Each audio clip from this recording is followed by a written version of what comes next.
Fifth question, definite integration lo next important question. Fifth question, integral 0 to pi x sin x divided by 1 plus sin x dx is equal to pi square by 2 minus pi. So show that అన్నాడు కాబట్టి LHS నంతా I అనుకుందాం. LHS అని రాసుకోకుండా LHS నంతా I equation 1 అనుకోండి. ఒక property మనకు తెలుసు, definite integration లో property ఉంది, integral 0 to a f of x dx is equal to integral 0 to a f of a minus x. x ఉన్న చోట a minus x రాయాలి. సో అది గుర్తుపెట్టుకోండి. x ఎన్ని చోట్ల ఉంది? 1 2 3. ఈ 3 చోట్ల a అంటే ఎంత? పై. అప్పర్ లిమిట్ ని a అంటున్నా. సో x ఉన్న చోట పై మైనస్ ఎక్స్ రాశాను. సైన్ పై మైనస్ ఎక్స్ ఎంత? Sine x. పై అంటే 180, సైన్ 180 మైనస్ తీటా అంటే సైన్ తీటా కదా, అందుకు 180 మైనస్ ఎక్స్ అంటే సైన్ ఎక్స్ వస్తుంది, మిగతా అంతా అట్లే ఉంటుంది. సో ఇది యాక్చువల్గా ఇది ఈక్వేషన్ 1, ఇది ఈక్వేషన్ 2 అవుతుంది. ఇప్పుడు ఫస్ట్ ఈక్వేషన్ సెకండ్ ఈక్వేషన్ రెండు యాడ్ చేయాలి. ఫస్ట్ ఈక్వేషన్ లో LHS ఏముంది? I. సెకండ్ ఈక్వేషన్ లో LHS ఏముంది? I ప్లస్ I యాడ్ చేస్తే ఎంత వస్తుంది? 2I వస్తుంది, అవునా? నెక్స్ట్ ఫస్ట్ ఈక్వేషన్ కి సెకండ్ ఈక్వేషన్ కి ఒక విషయం మీరు గమనించాలి, డినామినేటర్ సేమ్ ఉంది, కేవలం న్యూమరేటర్ ఒక్కటే మారింది. అందులో కూడా మారిండేది ఏది? ఇక్కడ x ఉన్న చోట పై మైనస్ ఎక్స్. సో ఏదైతే మారిందో అది మాత్రమే యాడ్ చేస్తాను. So x plus pi minus x add చేశాను. x ఏమవుతుంది? క్యాన్సల్. పై అనేది కాన్స్టెంట్, ఇంటెగ్రల్ బయట రాస్తాను. సో నెక్స్ట్ స్టెప్ లో మీరు గమనించినట్లయితే పై అనేది బయటికి వచ్చేసింది, ఎందుకంటే కాన్స్టెంట్, కేవలం ఇది మాత్రమే ఉంది. సో దీన్ని సింప్లిఫై చేసుకుంటే మనకు ఆన్సర్ వచ్చేస్తుంది. కానీ ఇక్కడ నుంచి కొంచెము సింప్లిఫికేషన్ కొంచెం కష్టం అవుతుంది, ఇది మాత్రం బాగా అబ్జర్వ్ చేయండి. సో ఇక్కడ మనము ఇంతవరకు మీకు అర్థమైంది కదా, 2i is equal to పై ఎందుకు బయట రాసామంటే దట్ ఈస్ కాన్స్టెంట్, ఇంటిగ్రేషన్ బయట రాశాను, అవునా? న్యూమరేటర్ లో ఏముంది? Sign X. డినామినేటర్ లో ఏముంది? 1 plus sign X. Adding 1 on both sides to numerator అని రాసుకోవాలి. న్యూమరేటర్ కి ఇక్కడ ఒక 1 యాడ్ చేయాలి, ఇక్కడ సబ్ట్రాక్ట్ చేయాలి. యాడింగ్ కాదు, యాడింగ్ అండ్ సబ్ట్రాక్టింగ్ అని రాయాలి. నెక్స్ట్ స్టెప్ లో చూడండి, adding 1 and subtracting 1 to NR అని రాశాను. ఎన్ఆర్ అంటే ఏమి? న్యూమరేటర్. సో న్యూమరేటర్ కి ఈ పక్క 1 యాడ్ చేస్తాను, ఆ పక్క 1 సబ్ట్రాక్ట్ చేస్తాను. అలా ఎందుకు చేస్తున్నాము అంటే డినామినేటర్ లో 1 ప్లస్ సైన్ ఎక్స్ ఉంది కదా, ఎప్పుడైతే సపరేషన్ ఆఫ్ డినామినేటర్ చేస్తామో దీని కింద ఒకసారి 1 ప్లస్ సైన్ ఎక్స్ రాయాలి డినామినేటర్, దీని కింద ఒకసారి సపరేట్ గా ఇలా రాయాలి.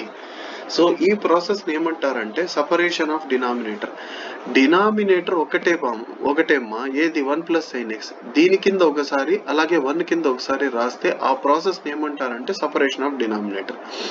అలా ఎందుకు రాస్తున్నాము అంటే ఇదంతా క్యాన్సిల్ అయిపోతుంది, ఇదంతా 1 అయిపోతుంది, దీన్ని మాత్రం సాల్వ్ చేస్తే సరిపోతుంది మనము. అందుకే నేను ఇక్కడ 1 యాడ్ చేశా. డినామినేటర్ లో 1 ఉంది కాబట్టి 1 యాడ్ చేశా. ఒకవేళ డినామినేటర్ లో 2 ఉంటే adding 2 and subtracting 2 to numerator అని రాసిండేవాడిని, అవునా? సో నెక్స్ట్ స్టెప్ లో మీరు గమనిస్తే ఇదంతా 1 అయిపోయింది. సో నెక్స్ట్ ఇది అట్లే ఉంది, ఇదేం మారలేదు, అవునా? సో ఇప్పుడు ఇంటెగ్రల్ లోపలికి పోతే ఇంటెగ్రల్ డిఎక్స్ వస్తుంది, ఇక్కడ దీనికి ఇంటెగ్రల్ డిఎక్స్ సపరేట్ గా రాసుకోవాలి, పై రెండిటికి వస్తుంది.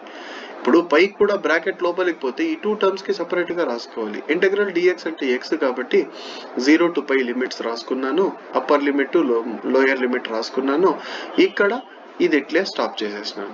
ఇక్కడ upper limit minus lower limit అంటే ఎక్స్ ప్లేస్ లో పై పెడితే పై మైనస్ 0 వస్తుంది, పై మైనస్ 0 అంటే పై వస్తుంది, పై ఇంటూ పై అంటే పై స్క్వేర్ వస్తుంది, అవునా? సో పై ఇంటూ పై అంటే పై స్క్వేర్ వస్తుంది. కానీ దీన్ని మాత్రము ఇక్కడ ఇంటూ 2 ఇక్కడికి వస్తే బై 2 వస్తుంది, ఇక్కడ కూడా పై కింద బై 2 వస్తుంది, పై బై 2. ఇది ఇంతవరకు అర్థమైపోయింది, ఇదే మా ఫైనల్ ఆన్సర్. కానీ ఈ ఇంటెగ్రల్ ఇంకా సాల్వ్ అవ్వలేదు, ఇది అట్లే ఉంది. సో దీన్ని సపరేట్ గా చేసుకోవాలి. బాగా అబ్జర్వ్ చేస్తే మీరు I is equal to pi square by 2 ఇది అయిపోయింది సాల్వ్, కానీ ఇది మాత్రం అట్లే ఉంది. ఇంటెగ్రల్ వెళ్ళిపోవాలి అంటే సపరేట్ గా చేసుకోవాలి. అంటే ఈ కొంచెం పార్ట్ ని I1 అనుకోండి, ఎందుకంటే ఆల్రెడీ I అని తీసుకున్నారు కదా. సో ఏదైతే అండర్లైన్ చేశానో ఆ పార్ట్ ని ఏమనుకుంటారు? I1 అనుకోండి, I1. కానీ ఒక్కసారి మీరు అబ్జర్వ్ చేస్తే ఈ లిమిట్స్ గనక లేకపోతే, ఇది బాగా అబ్జర్వ్ చేస్తే ఇండెఫినిట్ ఇంటిగ్రేషన్ లో ఏ మెథడ్ ఇది? థర్డ్ మెథడ్ లో ఇంటెగ్రల్ ఎలా ఉంటుంది? Integral 1 by a plus or minus b cos x dx.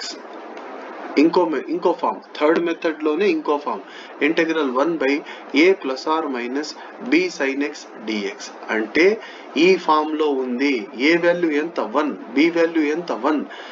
So ఆ ఫామ్ లో ఉందంటే మనం ఏం రాసుకోవాలి, put tan x/2 = t, sin x ఏమవుతుంది అప్పుడు 2t/1 + t², dx ఏమవుతుంది 2dt/1 + t². జాగ్రత్తగా వినండి, ఇది 2t/1 + t, ఇది 2dt/1 + t².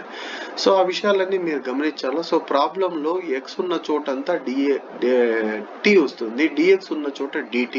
సో లిమిట్స్ కూడా చేంజ్ చేసుకోవాలా. లోయర్ లిమిట్ ఏముంది 0.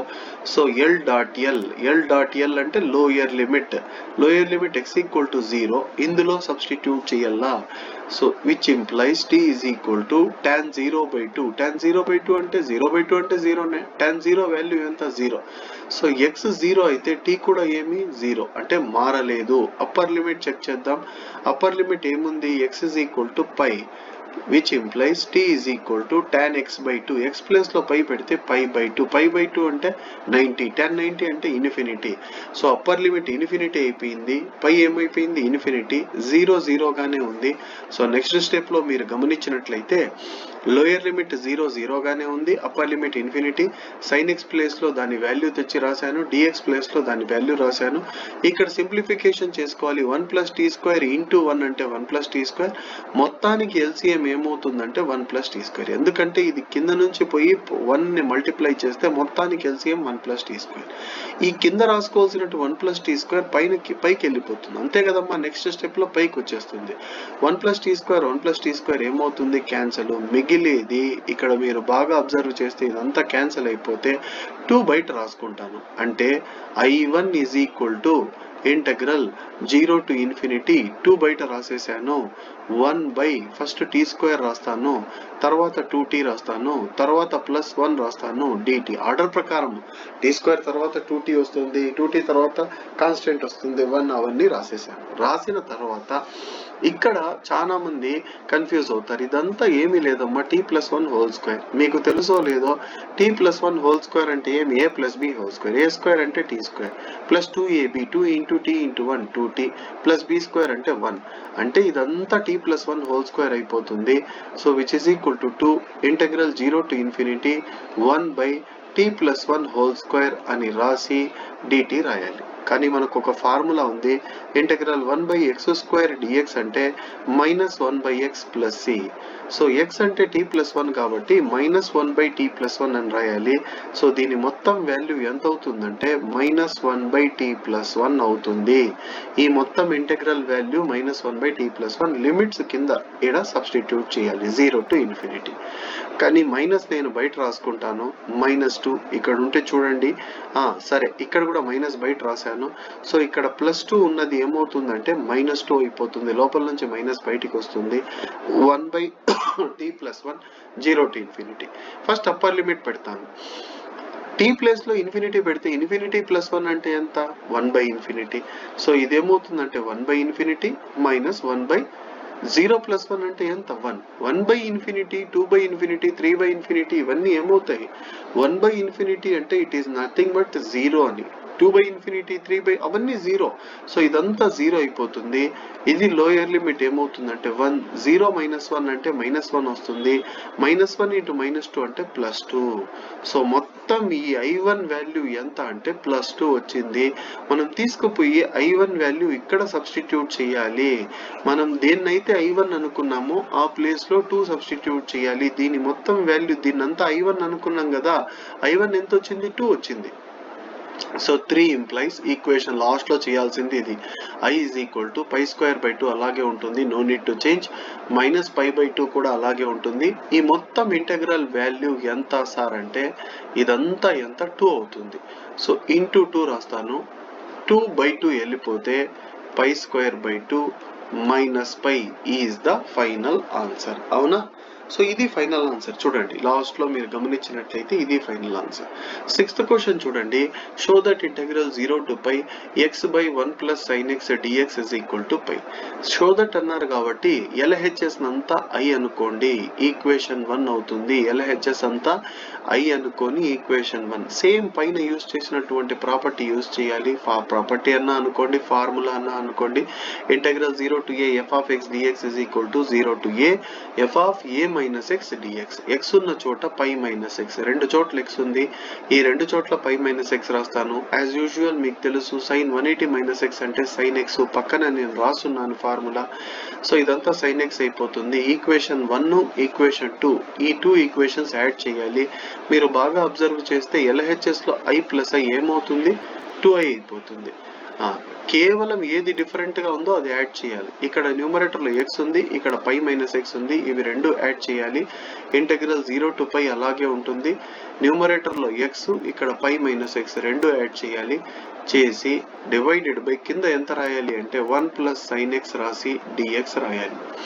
Plus x minus x cancel అయిపోతుంది, plus x minus x cancel అయిపోతుంది.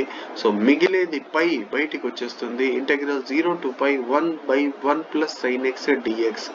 ఇది మీరు బాగా అబ్జర్వ్ చేస్తే పై క్వశ్చన్ లో మేము చేసినాం. ఇక్కడ మీరు గమనించండి, దీని వాల్యూ మేము సపరేట్ గా కనుక్కున్నాం. Integral 0 to π 1/1 + sin x dx. Answer ఎంత వచ్చింది? 2 వచ్చింది. సో ఆన్సర్ మొత్తం 2 కాబట్టి మీరు ఎగ్జామ్ లో అయితే చేయండి, కానీ ఇక్కడ నేను మళ్ళీ చెప్పను. ఎందుకంటే ఇది ఆల్రెడీ దీని వాల్యూ సేమ్ పైన మేము I1 ఎలాగైతే చేసినామో అదే చేసినాను. చేసి ఆన్సర్ ఎంత వచ్చింది? 2 వచ్చింది. కానీ ఇక్కడ ముందు నుంచి పై ఉంది కాబట్టి పై 2 క్యాన్సిల్ అయిపోతే మైనస్ పై ఇంటూ -1 అంటే ప్లస్ పై ఆన్సర్ వస్తుంది. ప్లస్ పై అనేది ఆన్సర్ వస్తుంది. సో ఈ క్వశ్చన్ హాఫ్ కొంచెం ఒక 3 స్టెప్స్ నేర్చుకున్నా మీరు, 3 కాదండి, ఒక్క నిమిషము. ఫస్ట్ స్టెప్, రెండోది, మూడోది, 4 స్టెప్స్ నేర్చుకుంటే మిగతా అంతా మళ్ళా సేమ్ టు సేమ్ పైన నేర్చుకున్నదే. ఆన్సర్ ఎంత వస్తుంది? 2 వస్తుంది. 2 క్యాన్సిల్ అయిపోతుంది. ఇక్కడ ఆన్సర్ పై వస్తుంది ఈ క్వశ్చన్ కి. అవునా? So last question definite integration లో మనం నేర్చుకోబోయే లాస్ట్ క్వశ్చన్. ఈ క్వశ్చన్ కొంచెం కష్టంగా ఉంటుంది, సో బాగా నేర్చుకోండి. Prove that integral a to b square root of x minus a into b minus x dx is equal to π/8 into b minus a whole square. ఇక్కడ x minus b కాదండి, b minus x. ఆ విషయం మీరు గమనించాలి. అంటే ఇక్కడ ఈ question లో x అంటే a cos square theta plus b sin square theta substitute చేయాలి. ఈ విషయం కూడా బాగా గుర్తుపెట్టుకోండి. ఇది కొంచెం కష్టంగా ఉంటుంది క్వశ్చన్.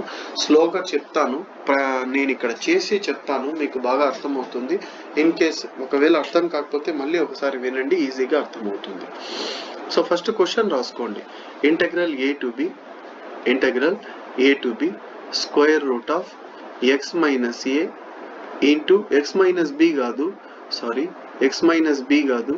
b మైనస్ x అని రాసి dx. ఫస్ట్ క్వశ్చన్ ఏమి మనము ఐ అనుకోనిది ఏమి అనుకోవద్దండి. Put x is equal to, x అంటే ఏం రాసుకోవాలి అంటే a cos square theta plus b sin square theta substitute చేయాలి. ఇది మాత్రం మీరు గుర్తు పెట్టుకోవాలి, ఇది సబ్స్టిట్యూట్ చేయాలి అని. అవునా? డిఫరెన్షియేషన్ చేస్తాను with respect to x. d/dx తీసుకుంటా. d/dx of x, d/dx of x ఎంత అవుతుంది? 1 అవుతుంది. a అనేది కాన్స్టెంట్, దాన్ని డిఫరెన్షియేట్ చేయను. d/dx of cos square theta plus b అలాగే ఉంటుంది. d/dx of sin square theta రాసుకుంటా. సో d/dx ఆఫ్ x అంటే ఇదంతా ఏమైపోతుంది? 1 అవుతుంది. a అలాగే ఉంటుంది. d/dx ఆఫ్ x² అంటే 2x కాబట్టి d/dx of cos square theta అంటే ఎంత వస్తుందంటే 2 cos theta. పైనుంచి 2 జంప్ అయిపోయి కిందికి వచ్చేస్తుంది. పైన పవర్ లో 1 అయిపోతుంది. 1 రాసుకోవాల్సిన అవసరం లేదు కాబట్టి 2 cos theta. మళ్ళీ బేస్ ని డిఫరెన్షియేట్ చేయాలి చైన్ రూల్ ప్రకారము. ఇంటూ రాసి d/dx ఆఫ్ cos theta మళ్ళీ సపరేట్ గా చెయ్యాలి. అవునా? నెక్స్ట్ దీన్ని డిఫరెన్షియేట్ చేస్తున్నా. b అలాగే ఉంది. 2 కిందికి వచ్చేస్తుంది. 2 sin theta. మళ్ళీ sin theta ని డిఫరెన్షియేట్ చేయాలి. d/dx ఆఫ్ sin theta అని రాసుకోవాలి చైన్ రూల్ ప్రకారం. సో ఇక్కడ dy/dx ఆఫ్ కాస్ థీటా అంటే ఏమి మైనస్ సైన్ థీటా. కాబట్టి ఇక్కడంతా ఏమొస్తుందంటే బ్రాకెట్లో మైనస్ సైన్ థీటా వస్తుంది. మళ్ళీ థీటాని డిఫరెన్షియేట్ చేయాలి d(θ/dx). అవునా, ఇంతవరకు గుర్తు పెట్టుకోండి. మళ్ళీ థీటాని డిఫరెన్షియేట్ చేస్తే d(θ/dx). లాస్ట్ లో కూడా అబ్జర్వ్ చేయండి, d/dx ఆఫ్ సైన్ థీటా అంటే కాస్ థీటా వస్తుంది ఇంటూ d(θ/dx). సో బ్రాకెట్ లో కాస్ థీటా రాసి లాస్ట్ లో ఏం రాయాలి d(θ/dx). చాలా మంది ఇది రాసేది మర్చిపోతారు. లాస్ట్ లో గుర్తు పెట్టుకోండి, లాస్ట్ లో d(θ/dx) వస్తుంది. కానీ మీకు అందరికీ తెలుసు 2 cos theta into sine theta, 2 sine theta into cos theta అంటే ఏమి సైన్ 2 థీటా. ఇదంతా సైన్ 2 థీటా అయిపోతుంది. ఈ మైనస్ ముందుకు వచ్చేస్తుంది, ప్లస్ ఏ ఏమవుతుంది minus A. So 1 is equal to minus A అట్లే ఉంటుంది, సైన్ 2 థీటా వస్తుంది ఇంటూ d(θ/dx) వస్తుంది. ఇక్కడ ఏమొస్తుంది అంటే b అలాగే ఉంటుంది. ఇదంతా సైన్ 2 థీటా అయిపోతుంది ఇదంతా. సో సైన్ 2 థీటా అని రాసి ఇంటూ d(θ/dx) అని రాయాలి. అవునా, మీరు బాగా అబ్జర్వ్ చేసినట్లయితే ఈ 2 టర్మ్స్ లో సైన్ 2 థీటా d(θ/dx) కామన్ చేయొచ్చు. So which is equal to 1 అట్లే ఉంటుంది. ఫస్ట్ ప్లస్ టర్మ్ రాస్తాను, b మైనస్ ఏ అని రాసి బయట కామన్ చేసేసాను, సైన్ 2 థీటా d(θ/dx). ఆ బై dx ఇక్కడ నుంచి అక్కడికి వెళ్తే ఇంటూ 1 చేస్తే ఇంటూ dx వస్తుంది. సో dx వాల్యూ అనేది మనకు తెలిసిపోయింది. లిమిట్స్ చేంజ్ చేసుకోవాలా. లోయర్ లిమిట్ మన క్వశ్చన్ లో లోయర్ లిమిట్ ఏముంది, x is equal to a ఉంది.